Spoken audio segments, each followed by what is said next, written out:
নমস্কার বন্ধুরা, নতুন একটা রেসিপিতে সবাইকে স্বাগত।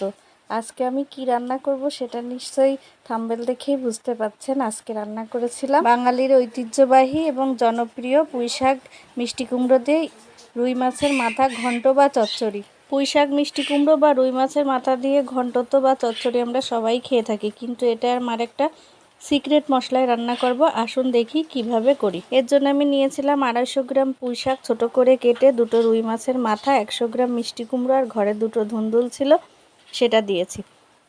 তারপরে আমি একটা মশলা তৈরি করে নেব। 1 চামচ জিরে, 1 চামচ ধনে, কয়েক টুকরো দারচিনি, একটা এলাচ আর 2 টুকরো লবঙ্গ আর একটা শুকনো ঝাল আর তেজপাতা দিয়ে এটা শুকনো খোলায় ভেজে আমি সুন্দর করে একটা পোড়া পোড়া না, হালকা একটা গন্ধ বের হলে আমি এটা ব্লেন্ডারে গুঁড়ো করে নিয়েছি। আসলে আমি এটা পেঁয়াজ রসুন ছাড়া রান্না করব, কিন্তু এই মশলাটার এত সুন্দর গন্ধ আর এত সুন্দর ফ্লেভার, যেই তরকারিতে দিলে পুরো মনে হবে অনুষ্ঠান বাড়ির পুঁইশাকের ছেঁচড়া বা চচ্চড়ি। একবার করে খেয়েই দেখুন বন্ধুরা, আপনারা বারবার করে খেতে চাইবেন। তারপরে আমি একটা কড়াইতে বেশ কিছুটা তেল গরম করে নুন হলুদ মাখিয়ে মাছের মাথাটা লাল লাল করে ভেজে তুলে নেব। লাল লাল করে ভেজে তুলে নিয়ে তারপরে ওই তেলের ভিতরেই আমি দেব সামান্য একটু পাঁচ ফোড়ন, একটা শুকনো ঝাল আর একটা তেজপাতা ফোড়ন দিয়ে আমি এখানে সেই কেটে রাখা মিষ্টি কুমড়ো ধুন্দুলটা দিয়ে দেবো। অন্য কোনো বিশেষ সবজি আমি দিইনি, এমনি এটা খেতে আরও অনেক সুন্দর লাগবে।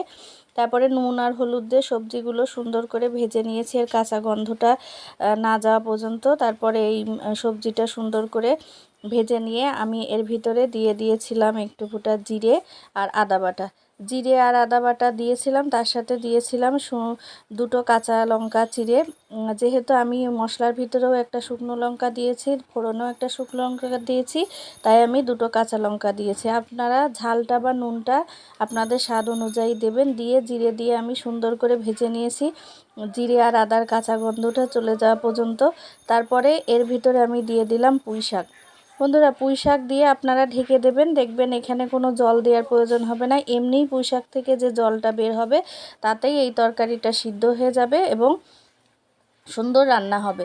তারপরে আমি পুঁইশাকটা দিয়ে যখন দেখলাম যে পুঁইশাক মোটামুটি 50%-এর উপরে সিদ্ধ হয়ে গেছে, তখন আমি এর ভেতরে দিয়ে দিলাম মাছের মাথা, দিয়ে ঢেকে দিয়েছিলাম প্রায় 10 মিনিট মতো মিডিয়াম আছে ঢেকে। যখন দেখি পুঁইশাক সিদ্ধ হয়ে গেছে এবং মাছের মাথাটাও সিদ্ধ হয়ে গেছে, তখন মাছের মাথাটা হালকা একটু ভেঙে এর ভিতরে ওই যে আগে ভেজে রাখা যে মশলাটা, গুঁড়ো মশলাটা আমি এর ভিতরে দিয়ে দিলাম এবং দিয়ে ততক্ষণ পর্যন্ত নাড়বো যতক্ষণ না এর জলটা শুকিয়ে তেলটা না ওঠে। তারপরে আমি এর ভিতরে নুন আর ঝালের স্বাদটাকে ব্যালেন্স করার জন্য সামান্য একটু চিনি দিয়েছিলাম, আপনারা চাইলে নাও দিতে পারেন। বন্ধুরা, আমার রান্না যদি আপনাদের ভালো লেগে থাকে তাহলে সাপোর্ট করে সাবস্ক্রাইব করে আমার পাশে থাকবেন। ধন্যবাদ সবাইকে।